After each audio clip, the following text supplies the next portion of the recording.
is only one of 8 Trinity centers to ever record 60 more assists in a single match. In 2017, she was named to the SCAC All-Tournament team. In 2018, Katrina was named First Team All-SCAC, ABCA All-West Region, and ABCA All-America Honorable Mention. In both 2018 and 2019, Katrina has been named SCAC Offensive Player of the Week. Katrina holds an impressive 3.53 cumulative GPA and has been named to the Trinity Dean's List twice. She has also been named to the SCAC Honor Roll 3 years. She's a member of Gamma Chi Delta and the Teach Club. Most recently, Katrina has been named as the 2019 James A. Reed Academic Achievement Honoree for Excellence in Management. Katrina will graduate in May and pursue a Master of Arts in Teaching at Trinity. Ladies and gentlemen, Katrina Lieberman.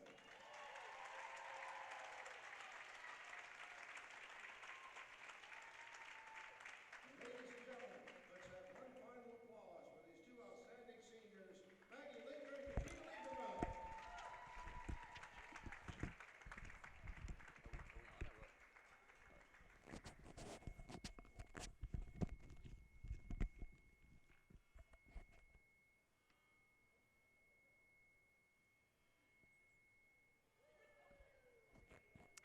As senior day activities are winding up here, Katrina Lieberman and Maggie Linker, two seniors for the Tigers, we'd like to welcome you in here to Calgary Gymnasium and today's matchup between the Trinity University Tigers and the Hardin-Simmons University Cowgirls. And I'm joined by Saul Malik today. And non-conference Friday, not a tournament. This should be just a fun match between two teams here in Texas. Hardin-Simmons playing a 5-set match just a few moments ago against Texas Lutheran. They dropped that one 15-12 in the 5th set, so a very competitive match and a very frustrating finish for the Cowgirls. And now we'll have the national anthem. So before we get to Saul, we'll take a quick moment of break. I didn't realize we were going to do the anthem as we had played one game before. We'll take a quick break and be right back.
All right, and now we're finally back in. Normally we do just one anthem during the day, but since this is not a tournament, we can go ahead and do it twice in one day, and nothing wrong with that.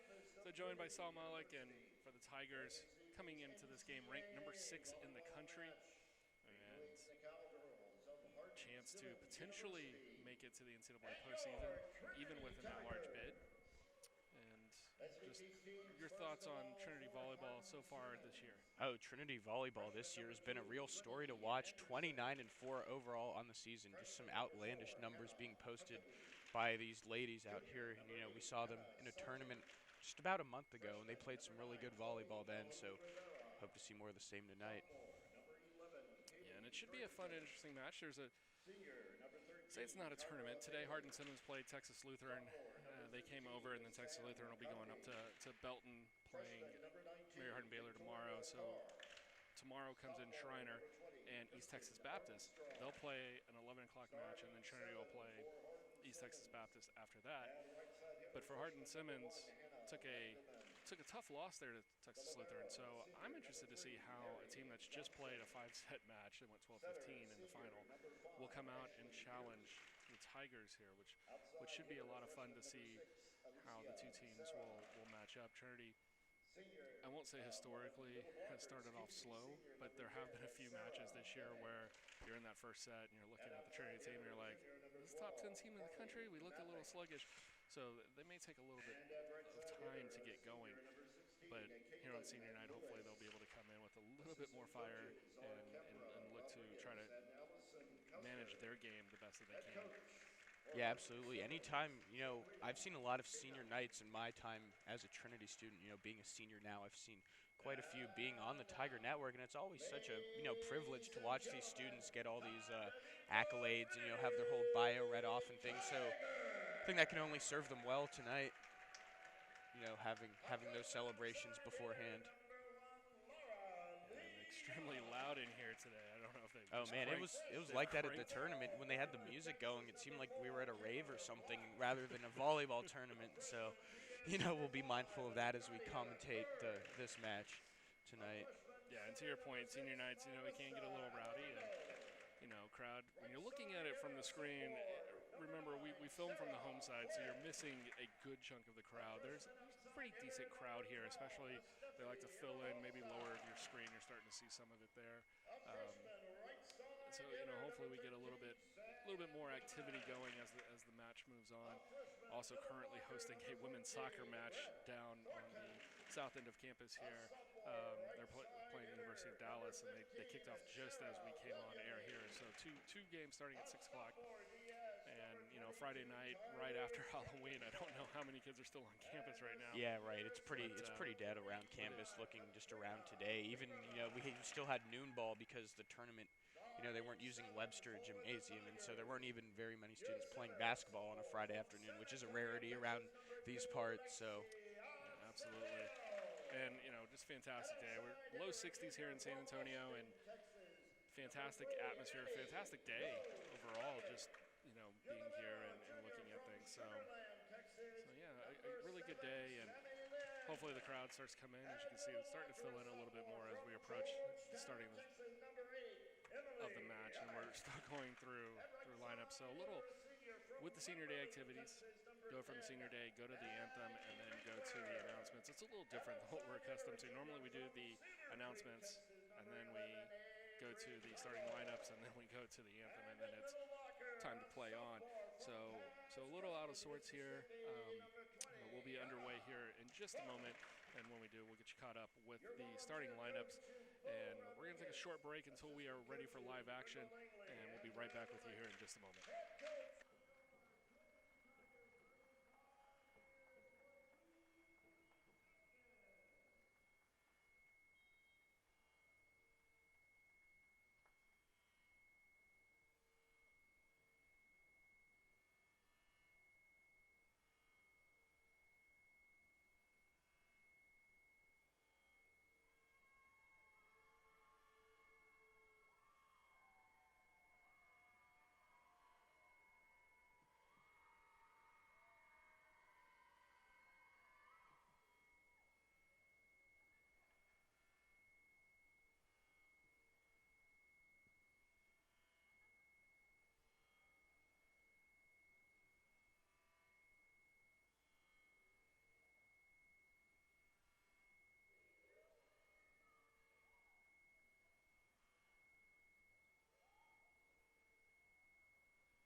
All right, looks like we are just about ready to begin. And the Cowgirls coming in at 12 and 11 after that loss moments ago. And kind of a unfortunate situation there. They had come off of a win versus Sol Ross. And they've been playing pretty well of late when you look at the month of October. 2 losses, Mary Hardin Baylor and Concordia. That was on the 25th and 26th. But from basically the start of October, oh yeah, they seven ran off 7-game win streak. 7-game win streak before that. So they went 8-2 in the month of October. Took TLU to a 5th set, and so a pretty competitive team, especially as you're looking at them lately. We are going to be underway here. And Lexi Acevedo will get us started with the serve. And Hardin-Simmons right into it. We kind of talked about that earlier. Right, you got to start strong if you're Trinity. We talked about it when Clayton and I were on the air last time for the tournament, that Trinity would just have patches where they sort of seem to ease off the gas pedal a little bit. And, you know, Hardin-Simmons is playing hungry recently. You can't let them start hot on the road here. Kill by Sarah Bennett will get Hardin-Simmons on the board first. They lead 1-0, and it's going to be 1-1 after they fail to get the ball over. And so that one will go out. It would have been 4 hits had they been able to get something over. So it'll be Annie Rose Leggett. Looks like a player on Trinity still tying her shoe down there near the net, so might have to wait on this a little bit. As we wait on Avery Tuggle, she's all set. This and tennis, I would say, are the 2 sports where I feel like really, and that's going to be an ace by Leggett. Tigers lead 2-1. I'd say this and the sport of tennis are the 2 sports where I feel like if you don't have your shoes tied, you're looking for a disaster to happen. Oh man, in tennis you're just asking for an automatic broken ankle or something, just running back and forth. So the kill attack from the outside gets blocked up by Maggie Linker. And then eventually getting it across is going to be Trinity Anderson. She gets the point. We're tied up at 2. Man, playing the net like that is always an interesting sort of gamble to take. You never know which way it's going to flop over the net. Man. Service from Mary Johnson into the net. Now give it back to Trinity. It'll be Sammy Lynn.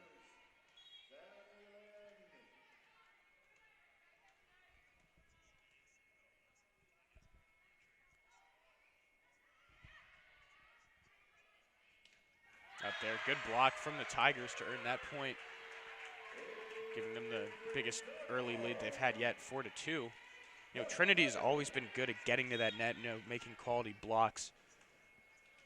It's been a key to their success of the 2019 campaign. Santa Lynn once again. And, you know, in those pregame ceremonies, they're talking about Maggie Linker being 23rd all-time on Trinity's women's team for blocks. And she's just been a huge contributor on that end. Trinity Anderson with a point there for the Cowgirls, and that'll draw it back within 1. And Chloe Calhoun-Rivera with the service, and she almost got it down for an ace on the back line, but it's going to go long. Man, good eye. Have to have a great eye to let that one go, or just a really good guess. Either way, Trinity, the second of their 5th point coming from a service error from Hardin-Simmons.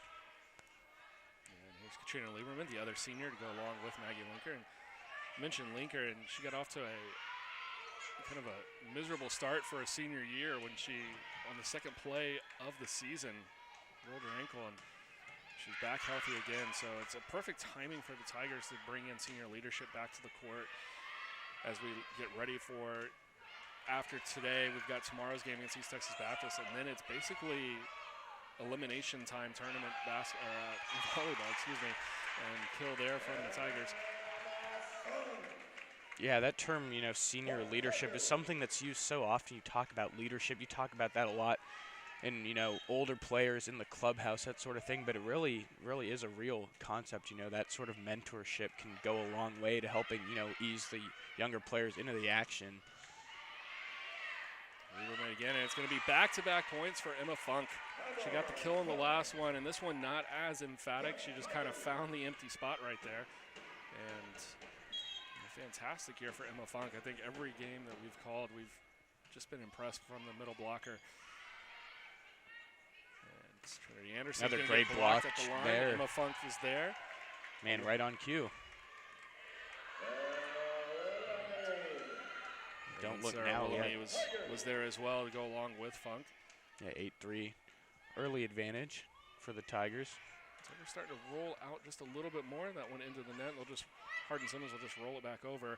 That's going to be dangerous. Willemy to the far side, cross court. Now Funk, that's saved, kept alive. No, they're going to say it was a lift. Yeah, it looked like a lift there. See? A double hit. Yeah. It's always, from my perspective, we're up here at the very top of the gymnasium looking down at everything. So double hits and lifts all look the same when you're looking at it from almost overhead. You can sort of, have a gander that something was off, you know, regardless of what the ref called. But and you can get a good feel for the ball just doesn't come out smoothly and everything else. And I think sometimes that's the, you know, I know that coaches will sit there and argue calls and say this was that or that was this. And then sometimes, you know, you're just looking for it to come out in a funky way, and you have to make that call pretty quickly. And if it doesn't look right, it may have been a very good play, or it may have been technically sound, but you can still get called for stuff at times, and that's just the way it goes. I know that some of the Division I especially has gone to the replay situation. Replay gets to be very tricky, especially when you get down to Division III standards, because, as an example, I said earlier, we're playing University of Dallas in soccer, and so once we start having multiple events on campus, it becomes really hard for us to have full-on systems devoted to replay for every sport, and that's what Division III is kind of going through at this point for a lot of schools. It just is very difficult to pull off. And so even for us, I mean, have a fairly nice network here. We have it student run, so we've got a lot of people typically on hand to help out. But when you talk replay, you're talking some pretty fantastic systems, and that can be a little challenging. But I think at some point we will see some form of replay here in Division III. If it's not within the next 2 years, I would imagine within the next 3 to 5. Oh, absolutely. And you just look at the automation going across all sporting platforms. With even in Major League Baseball, they're talking about implementing robotic umpires to get things more accurate. And I think that's really all the fan is looking for, is just consistency and accuracy, whether it's in the call by the umpire or referee, or just, the right angle. And so I don't think anyone would be against having that sort of replay system here at Trinity or at the D3 level. So after the timeout, the two teams have traded points. And the last one for Trinity coming off of another double hit. So it's the second double hit in the last 3 points going against Hardin-Simmons. And that double hit call seems to be easier to make in women's volleyball. Clayton and I had a discussion about that last time. With men's volleyball, it's a little more faster paced, and so it's harder for the officials to see that, as we have a goal in the women's soccer game, just updated now, against the University of Dallas. So it's 1-0 with about 28 minutes left in that first half. So good Friday night for Trinity Athletics here. Yeah, Tigers on top here, 11-4. And they're on top in the football pitch, and make it 12-4 here on the hardwood. And Avery Tuggle, I mean, one of the things that I've had the advantage to see Trinity play. You're a senior, so you've seen them play for the last few years. I've had the advantage to see Trinity play going on 20 years now, and being able to watch Coach Julie Jenkins and how she works with her teams. I've seen her take some teams that probably weren't the most gifted talent-wise, and they've made it into the Elite Eight, scenario going to the championship site.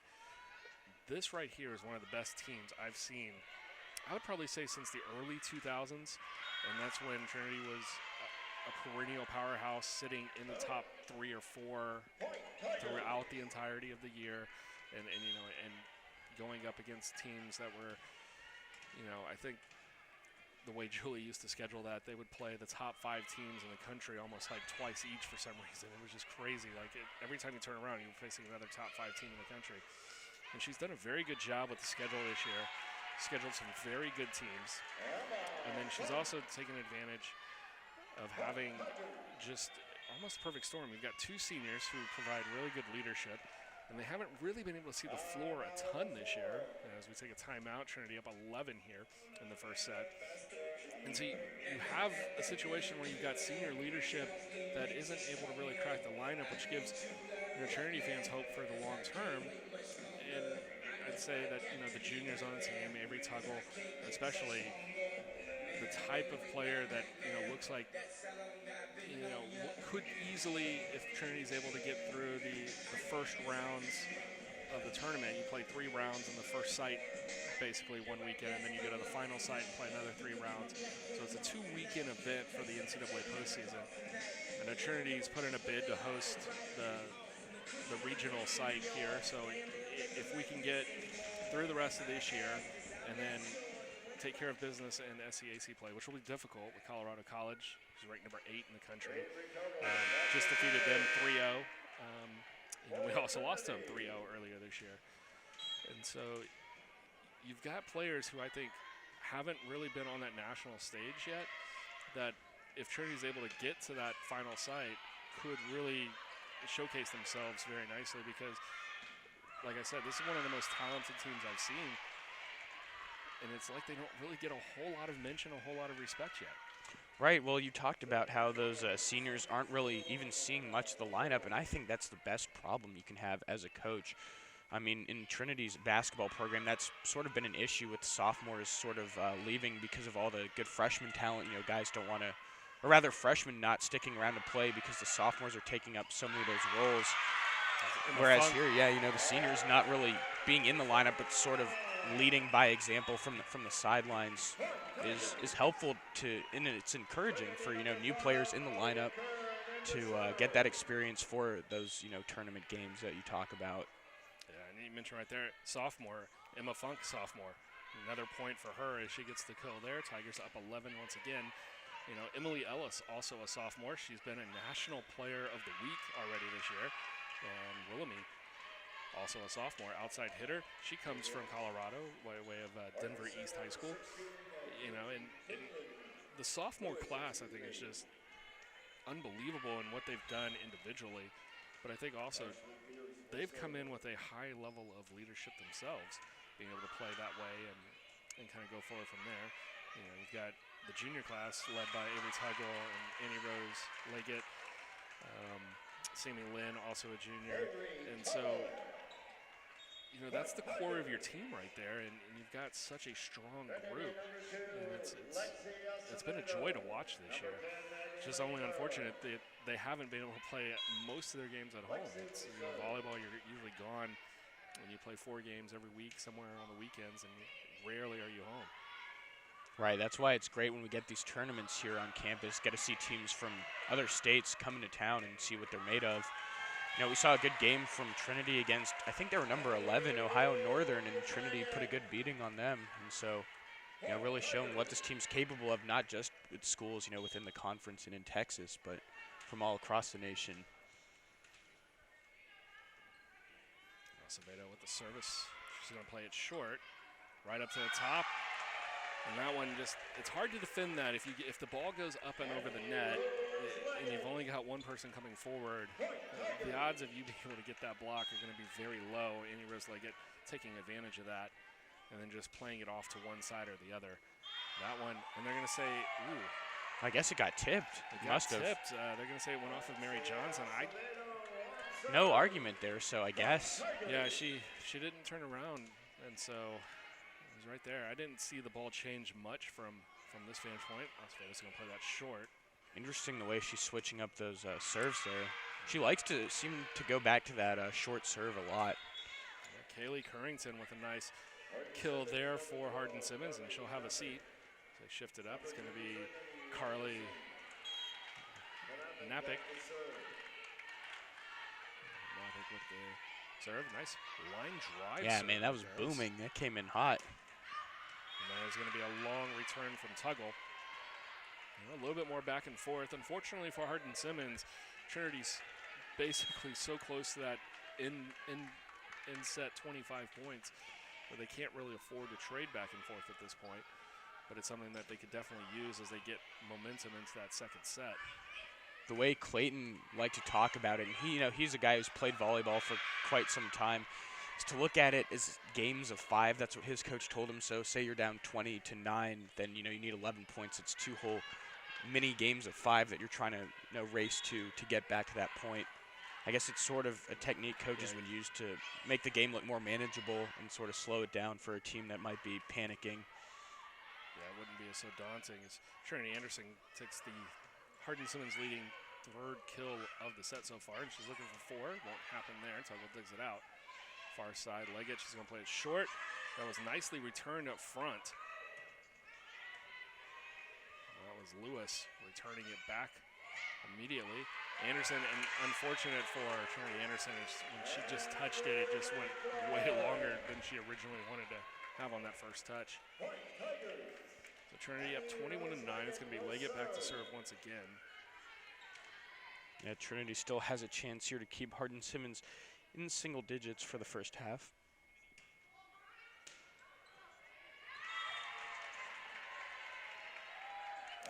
We talked about a little bit Trinity starting off a little sluggish it looks like maybe those types of things have been taken care of. And we go back to last weekend, Trinity on the road up in Sherman at Austin College. They took on Colorado College. As Emily Ellis talked about her being a national player of the man, week.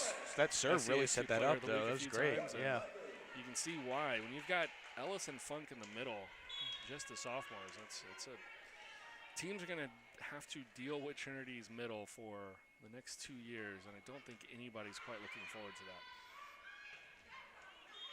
Lewis gets that one down far side. Caitlin Lewis, her first kill of the match.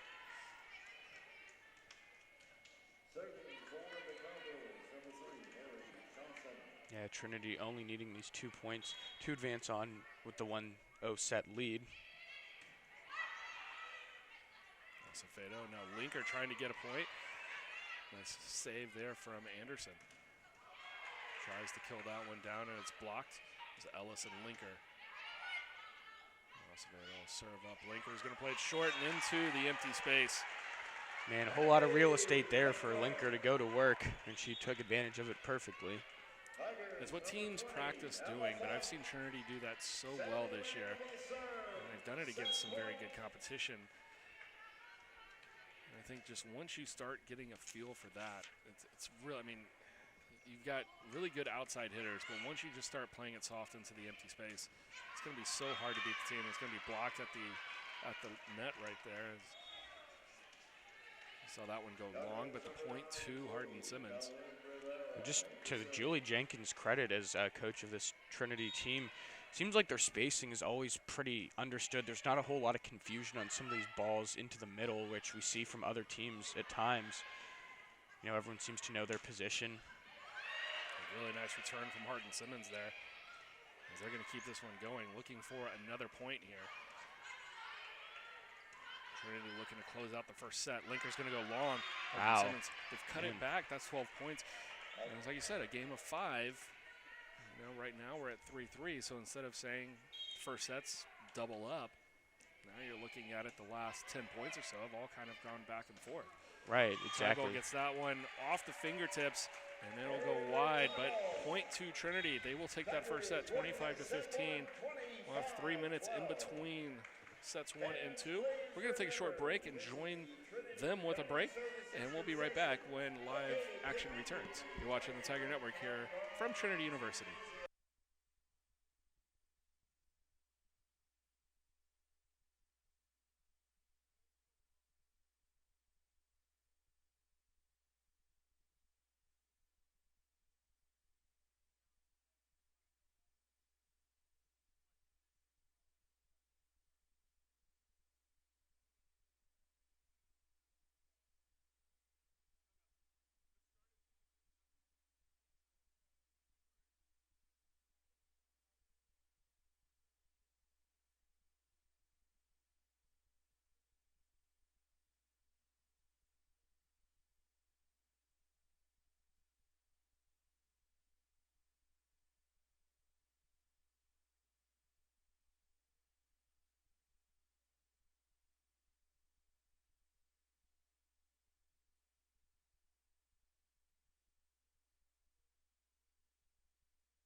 And welcome back.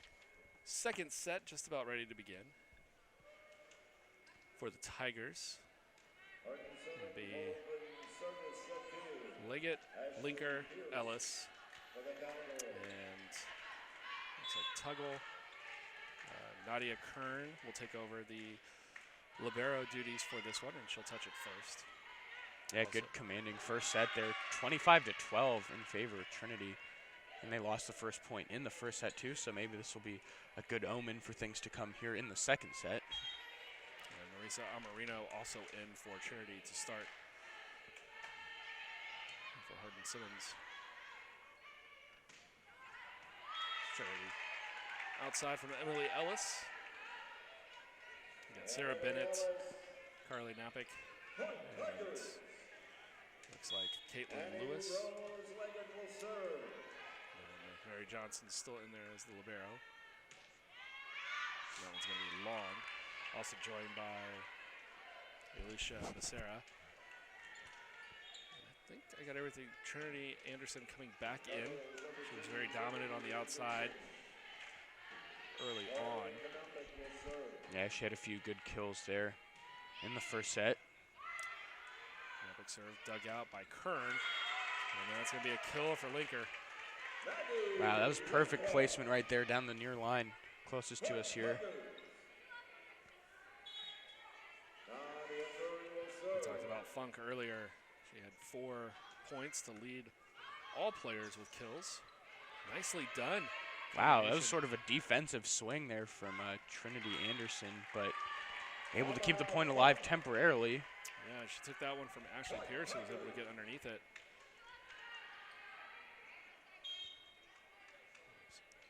Kern will be back to serve. She's got a 3-2 lead. And sent over. And then the return. It's going to be Sarah Bennett with the point. And you get the kill, and then you go have yourself a seat. That's how it works. Man, when you talk about, though, Trinity's dominance this season, you know, with a win here this evening, they would improve to 30-4, and it's just really just crazy when you take a step back and just see, you know, how many sets they've won, just what those numbers actually mean, you know, just how dominant they've really been. Because, you know, a lot of these matches have just gone 3-0, just straight sets. And Trinity Anderson trying to keep Hardin-Simmons from falling victim to that. They've got the lead. Johnson with the service. It's going to go long. Yes, 3-5 now. Yeah, that one looked close. I mean, granted, the referee there has a much better angle. And interesting to see the same referees that, you know, we saw at these past tournaments. I don't know if they always bring the same crew here whenever possible or not, but. Yeah, regional assignees, we get, I think there's about 3 different crews that'll cycle their way through, and it seems like this year we've had this crew a little bit more often than not. Yeah, they seem to do a solid job with it, so. You know, all you can ask for is consistency for both teams. Yeah, in the last few years, volleyball shifted to having actual officials to the lines as opposed to having, you know, here at Trinity it would be the baseball team helps out with volleyball home games, and they would have done that before. Now it's actual officials. Yeah, actually, I noticed that too. That's been very helpful. I mean, and it, you know, as a student who called lines way back in the day, I can tell you that it can be a very stressful thing, and a lot of times you're doing it and you realize you understand the game of volleyball, but you've never really played it. And so, you know, the first time you're doing lines, maybe not necessarily something you're absolutely comfortable with. So I think it's been a very positive thing for volleyball to have consistent refereeing, people that are very accustomed to the sport, taking control, and another kill from Anderson. Right, you know, you don't want to put the burden on a student to make a close call that if it goes Trinity's way, you know, then you have that concern that they're biased toward the home team. I've always thought here at Trinity it's a little bit different. You don't want to be the one to make a call against Trinity and have Julie Jenkins look at you. Right. Yeah, you don't want to be the one responsible for that. Coach Jenkins, as she inches closer to 1,000 career victories. It's just absolutely incredible. You know, you talked about nice save and recovery there. And Trinity Anderson once again. And that was the second time that we have seen Ashley Pierce When I thought that ball was probably Yeah, dead. it looked done. Play Able looked to keep dead. it alive. This time they get the point. And it'll be a Becerra back. 7-6 Hardin-Simmons. And it's, we talked about that last game. Trinity ran out to an early lead. Now we're tied again here, 7-7. But Trinity ran out to an early lead, and then it was back and forth. And, gain the momentum, you come into the second set. Now you're at 7-7. It's not quite the same set that we saw about 30 minutes ago. Right, yeah, that last set we saw was just total control from the Tiger side. And in that last tournament that we saw here, I believe the first game was against Santa Clara, the Banana Slugs. And that game was largely on Trinity's side. Sorry, I kind of got lost focus there. It looked like the ball may have touched a Hardin-Simmons player, but they got the point. So yeah, Hannah Lagerman with the point, and she goes back for service. Interesting variety of teams that we got to see in that tournament. And I don't know really how the scheduling works in detail, but, we had a school, Rowan, from up in, I believe, New Jersey, and then Ohio Northern, and then we had Santa Clara from California. So just teams from all over. Yeah, you get a really good mix. Some of those invitationals that Trinity host. And that's going to be Annie Rose Leggett with the help of Emily Ellis getting the Tigers back in front. And Marino back to serve. Yeah, I expect her to play this one short here. Well done. It's sniffed out. And Henny Rose Leggett, very fortunate there. And unfortunately for Ashley Pierce, there's just nothing she could do. That ball just went a touch too far right into Leggett's area right there. And she was able to put that one down easily. Yeah, tough play. Another short service. It was Currington blocked at the line. Ellison Linker. And then that one just a miss hit from Marino. God love the effort, though, going up there to try for that ball. Throughout the years, we have seen some fantastic saves deep. When you look at the basketball court side of things, we've seen some saves that have been what you would consider to be out of bounds on the baseline before, and things that very athletic plays that I think go underrated.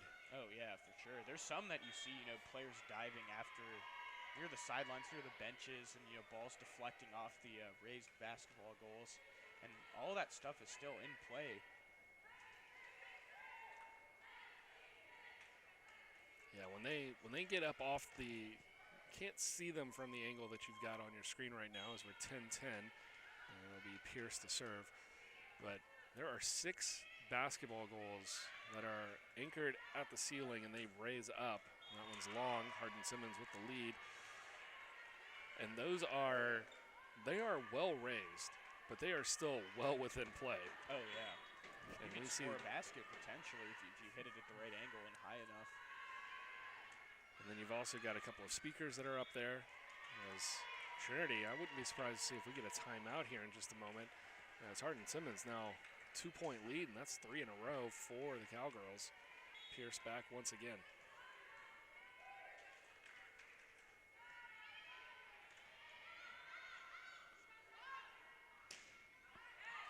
And Annie Rose Leggett she's had enough of the run, and she'll put a point back up for Trinity, and then she'll go back to see if she can get a few more as she sends this one in.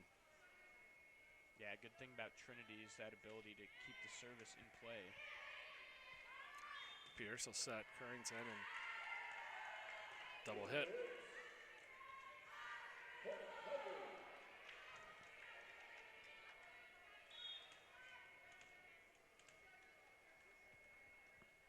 Squared at 12. And a little miscommunication there from Hardin-Simmons' side as Trinity's starting to get a little more of that momentum back. It's not a typical dig that you see. She kind of got it and then put a lot of reverse spin on it, and the ball didn't fly anywhere. It went up about 3 feet, and then just came right back down. I think that kind of caught everybody by surprise. Far line, I was going to say back line for Sarah Bennett. That's just a little too far. And so I mentioned Annie Rose Leggett. She started this whole thing with the kill from the outside. She's gone back and had a couple of points off service. So that'll be played off the net by Pierce. Kept alive and then sent over. Now Trinity will try to attack, and it'll be Linker. Attack there from Linker. I believe that's 5 points in a row for the Tigers. Yeah, it was 12-10 Hardin-Simmons, and now 15-12 as we head to a timeout. The Cowgirls will talk it over, and we'll be back in just a minute here on the Tiger Network.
And it'll be Leggett continuing service. 5 points in a row for the Tigers. Yeah, that big booming serve from Leggett has been key to keeping this Tigers momentum. Sarah sends it over from the far back line, and up in the middle, it's Emily Ellis. Man, perfect awareness. You know, you have to praise these players for their high volleyball IQ, knowing when to keep it short, when to play it long. And man, they're about as smart a team as any I've seen.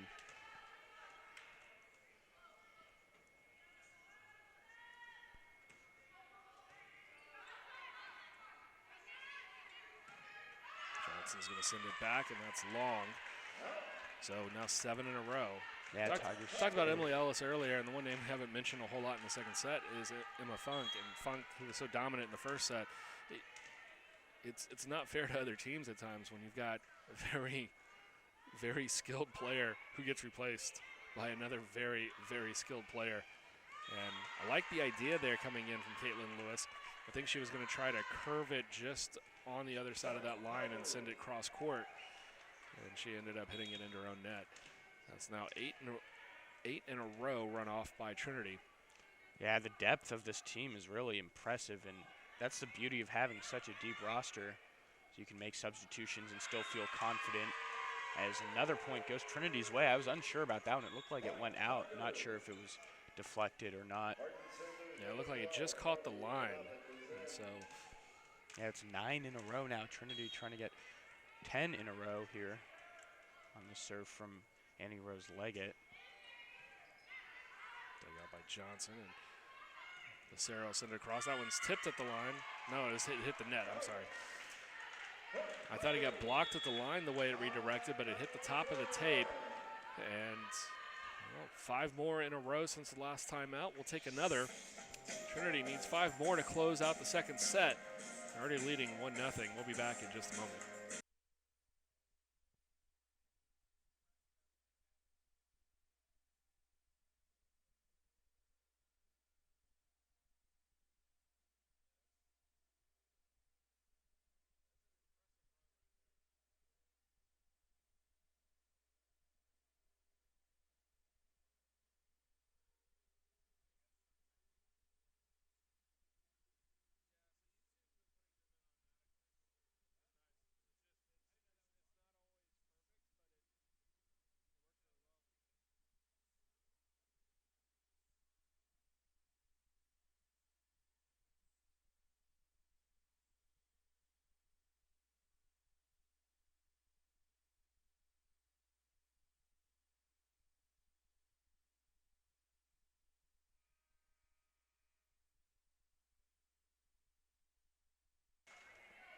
So we'll return. It's 20-12 Trinity, leading 1-0 here in the second set.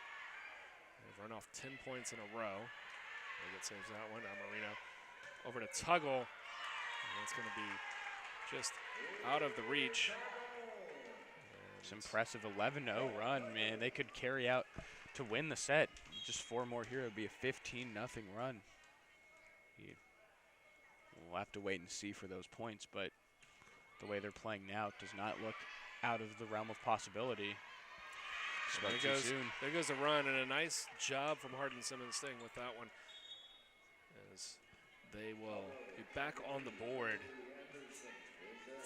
You can argue that the set's still not over, and I won't take it away from them, but if nothing else, I'd say if they can do what they did in the last match, maybe roll off 3 or 4 points here before the end of the match, that'll at least help for the start of the third set, sort of the way they were looking strong through the second. That one's going to be long from Liggett. And so that's exactly what Hardin-Simmons needs to do. Obviously, they're still trying to play forward. They're only down 7, so it's not out of reach. But you want to try to, if nothing else, play for momentum. Absolutely. You don't want to go into that third set feeling totally helpless and unable to at least take a set here on the road. You know, you mentioned that game against TLU that just happened only a few hours ago. That went all the way to the 5th set. All the way to the 5th set, and they were up 10-9 in that before Hardin-Simmons, or before Texas Lutheran came back and took it 15-12. So, you know, just right there on the cusp. We mentioned 7-game win streak, and then they lost 2, Concordia and UMHB.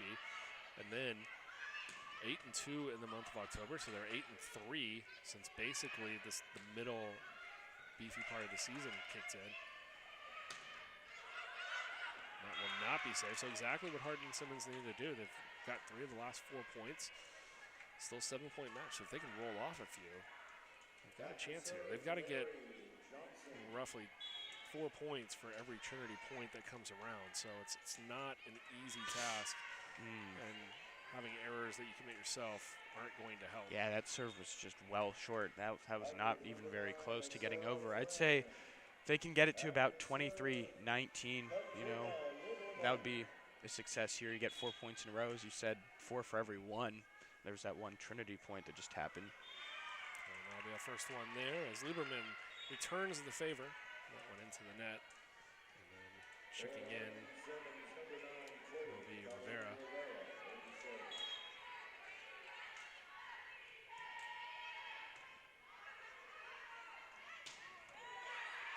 Big attack from Trinity's side. Two teams continue to send it back and forth. Good block there from Tigers, and just needing 1 more point here to wrap up the second set. As over in other Trinity action, we have halftime in the women's soccer match. 1-0 Trinity still leading over the University of Dallas. We have our very own Ryan Figert on the call for that one. Sanderson sends that one in, and that's going to be just long. And that will do it for the second set. So Hardin-Simmons able to mount a small little run there, and it wasn't enough. That's now 2-0 here in the match. Tigers looking to close it out when we return. Hardin-Simmons is going to have to work the long way if they want to get back into this one. We'll take a 3-minute break and join you back when we've got live action here in just a moment here from San Antonio and Calgard Gymnasium.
We're just about ready to begin the third set. Welcome you back. Trinity and Hardin-Simmons. And I believe it's going to be Trinity to serve, so just waiting for the substitutions as they come check in and then check out. And now have a conversation. I think this will be about some sort of a substitution. Yeah, not quite sure what's going on, but referee held up a card, it looked like. So Tigers with a yellow card. So Kern will stay as the libero. She goes in for Funk. Not sure what that was about, why Trinity would have been penalized there. And it's going to let Acevedo serve. So, yeah, not completely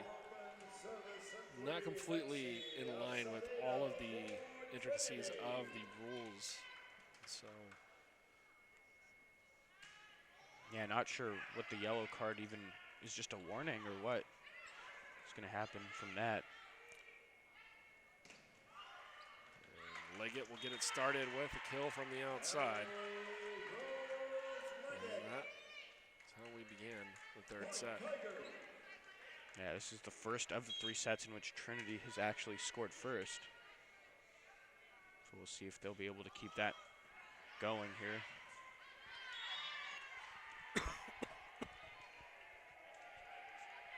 Right now, seem to be on their way. You know, you can never really coast to victory against any team. You know, the other team's always still going to be in the match until the final whistle, but things have looked great here in this Friday evening.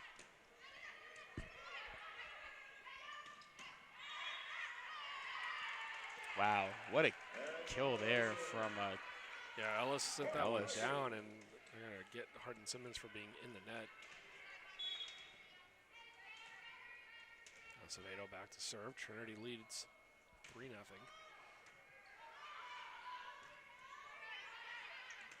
Leggett with a game-leading 7th kill to start us off. Now she goes for the 8th. That'll be dug out. That one sent around and into the crowd. Wow. Caught a little off guard there, was the entire Trinity side from that one.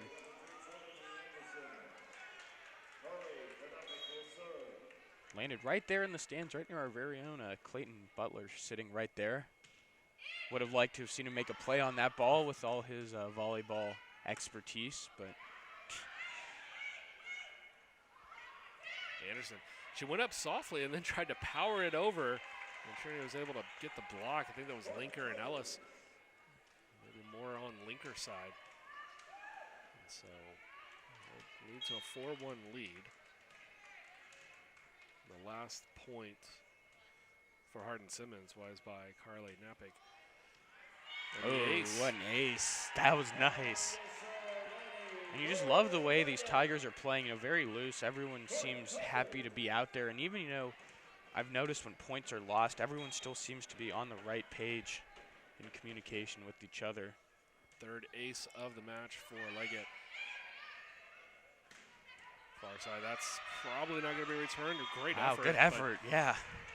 And a nice job by Caitlin Lewis for Hardin-Simmons to get the point. Gotta love the effort down there. And particularly, you're running right into your own bench at that point.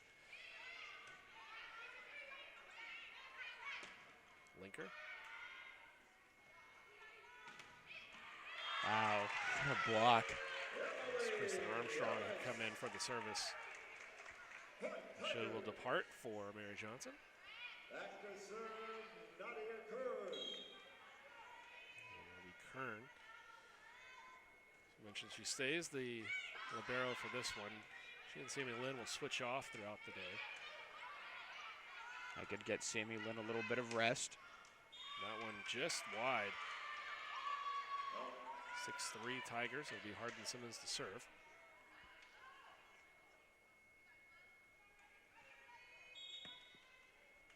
Hardin-Simmons, number 9, Florida, Carolina Rivera, in to serve.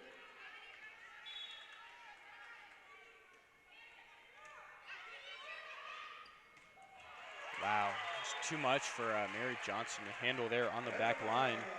And that's the return of Emma Funk. Her fifth kill, or excuse me, her sixth kill.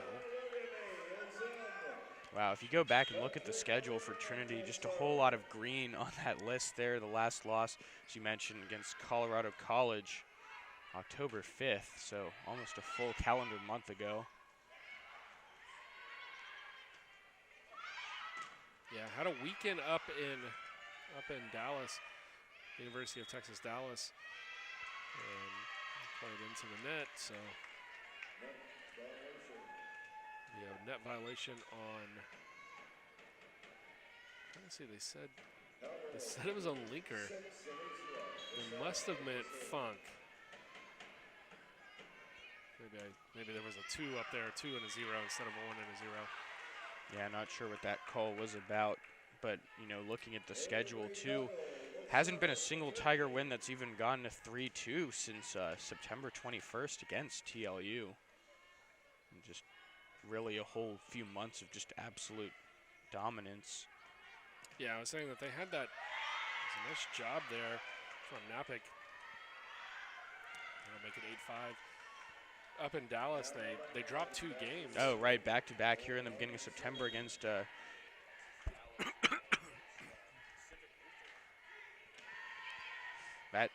game against Pacific Lutheran, the number 23 ranked team in the nation, did go to 5 sets. The Emma Funk once again, yeah, they lost to Pacific Lutheran. They were ranked at the time and receiving votes. UT Dallas, I think. They may have been receiving votes when they won the game against Trinity, but they're still receiving votes now. Trinity comes in with a lot of votes, number 6 in the country. Colorado College, also in the SCAC, right on their heels at number 8. And they are, I believe, 1-2, or they're 1-3 in the entire West region. And they're sandwiching Claremont Mudd Scripps, who I believe comes in ranked number 5. So the NCAA not taking the AVCA rankings and doing the regional ranks. The NCAA does their own regional ranking, and it came out, and Trinity was number 1 in the region. And that's why I say there's good hope that if Trinity can continue to take care of business, and I'd say at least reach the final of the SCAC tournament, and assuming that they play Colorado College, which is not a given. But if they can reach that, there's a good chance that Trinity would be able to maybe host the playoff rounds here. And I know UT Dallas is a good host site. Getting in and out of Dallas is a pretty easy thing to do. So we'll have to watch the ASC tournament to see how they do and see if they walk away with the automatic bid. There'll be 8 teams coming in, and so you're going to have quite a few from Texas, and you're going to have quite a few from the West Coast, most likely. The West region, one of the biggest regions geographically. It basically runs from Mississippi all the way to the Pacific Ocean, and so you've got to figure out where you're going to put these teams, where you're going to bring them in. And I wouldn't be surprised if we end up hosting that maybe Claremont comes here, but then Colorado College gets shipped out of the region. That's something they typically do because they're so isolated in the mountain time zone there. They're really the only school in the mountain time zone. Well, with Johnson and Wales and a kill for Avery Tuggle. So it's easy to ship a team out like that instead of, they're already going to have to fly no matter where they go. So and they've already played Trinity and Claremont. I believe they played Claremont, but they've played Trinity twice, possibly a 3rd time in the conference tournament. So you don't necessarily want to force a team to have to face somebody 4 times just to make it to the championships. Yeah, it's a little excessive, but you mentioned all the good volleyball out west. California, traditionally a good place for volleyball, especially in the D1 level at Pepperdine. My brother went and played volleyball there at Marv Dunphy's volleyball camp there. They have a lot of good volleyball that's come out of there, so definitely expect to see some of those teams come here in a tournament. And that game against Pacific Lutheran, that was a very winnable match for Trinity in that 5th set there. The Tigers did have a 5-0 lead that they jumped out to, and then even led 12-11 at the very end and were unable to claim any of the final 4 points. So it's a game, you'd like to get back. Yeah, the season, I won't say it was close to an undefeated season. They got swept by Colorado College, but the 3 losses that they had, I thought, could have gone their way, on any given day type of deal. I think when Colorado College beats you 3-0, it's just not your day.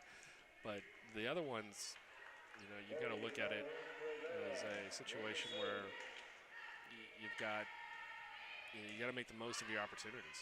Yeah, that other loss coming against Washington from Missouri. That also in 5 sets. And Washington receiving votes, I believe, as well. And if not receiving votes now, they have been throughout the year. And they're also not only just a good volleyball school, but they are one of the best athletic programs in Division III. University of Washington there in St. Louis. As Trinity Anderson unable to get that one across. Emma Funk with the kill. Funk now with a game-high 8. As the service goes long.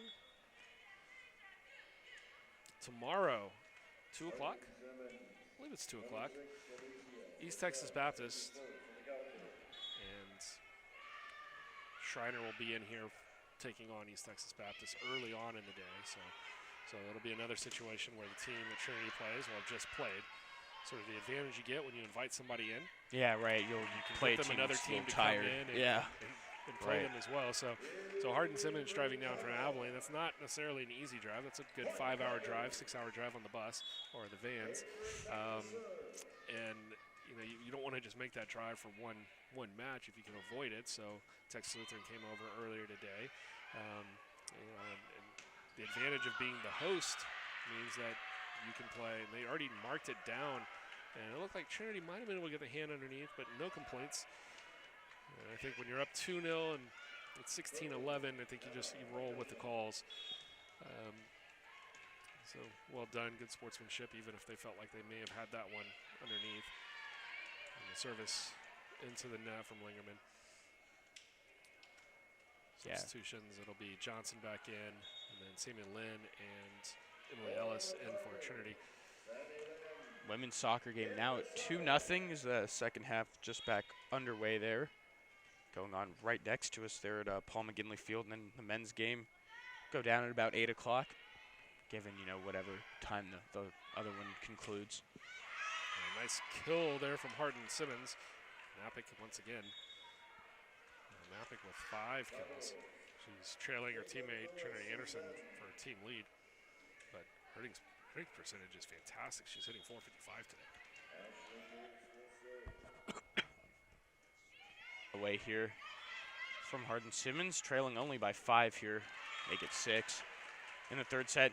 These it's not really the deficit that matters so much as where in the match you are. When you're down, say 23 to 19, it's still only 4, but then you can only afford to concede those 2 points until you lose the set.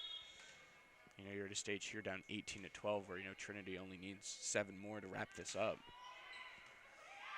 Emily Ellis with her 6th kill. A couple players now in that 6 to 7 kill range. Emily Ellis with 6, she's hitting .444. We've mentioned Emma Funk, she's got 7 kills on the day. Hitting percentage is .875. Just absolutely fantastic. She's 7 kills, no errors on 8 total attempts.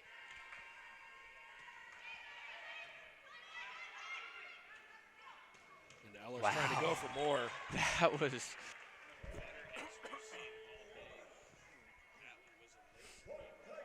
in there from Ellis. Wow, I'd like to see the velocity on that one. That was something else. And Ellis now with 7 kills and up to 500 hitting percentage. That one played short. It's going to be taken. And the block from Avery Tuggle. Ellis was around the area as well, but Tuggle pretty much getting that one solo.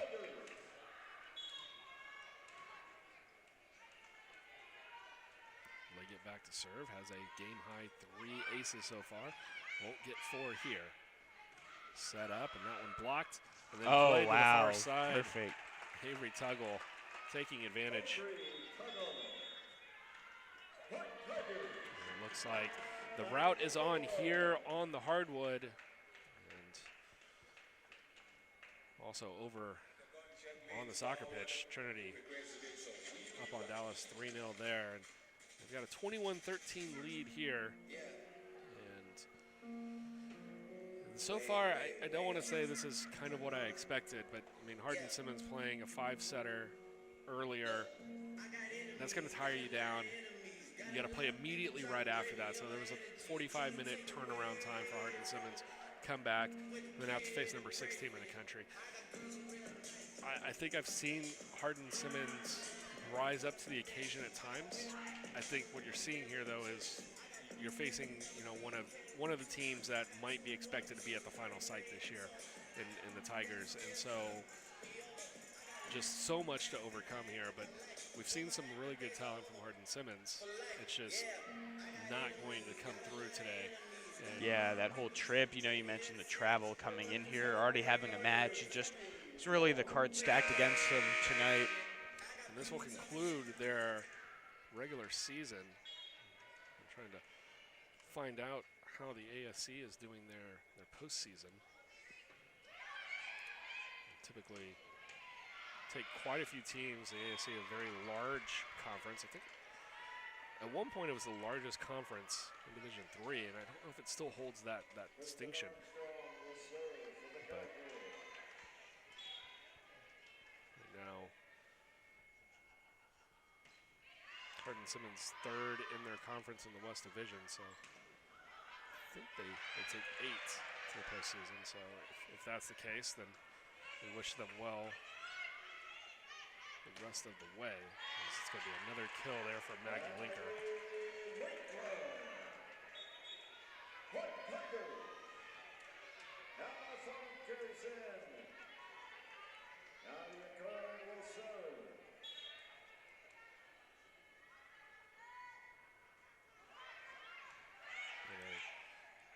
Looking at it, they take the top 6, so they take the top 2 from each conference, or from each division in the ASC, and then they take a wild card 1 and a wild card 2. And so, okay, so that sort of that clears that up a bit. Looking at it, I would say that Hardin-Simmons should be in at least as the wild card 1, because they've got the 4th best record in the entire conference at this point. The East is dominated by UT Dallas, who's 12-1, and then Mayor Hardin-Baylor's 15-0, Concordia is 12-3, and then Hardin-Simmons is 9-6, as that one's going to be played down. As Acevedo will get onto the board there, and Tigers are a point away. So I don't want to be stepping out of sound here if they're not in, but I think that they are into the postseason. So good luck to the Cowgirls in that tournament. Yeah, they stay alive here in this one. Hope the best for them. Off of Kern. Just recently, this past weekend, the Hardin-Simmons men's, or their only football team, got sunk at the last second on a field goal by Mary Hardin-Baylor, the top-ranked team. And that was a tough one. There was some controversy about that. I was reading a few articles about, when the refs decided to call the game or not, and so they lost that tough one. And that will do it here, as Trinity takes it in a sweep, 3-0 over the Cowgirls. And so thank you to Trinity fans tuning in. We hope that we will have, we'll definitely have more volleyball for you tomorrow. We hope that tomorrow is not the last match that we get to broadcast this year. But for Hardin-Simmons, congratulations on the year that you've had, 12-12 in the regular season, but 9-6 in conference, and hopefully that's enough to vault them into some postseason action. And for Saul, I'm Josh. Thanks for joining us, and Tiger fans, tune in tomorrow, 2 o'clock. Take on East Texas Baptist.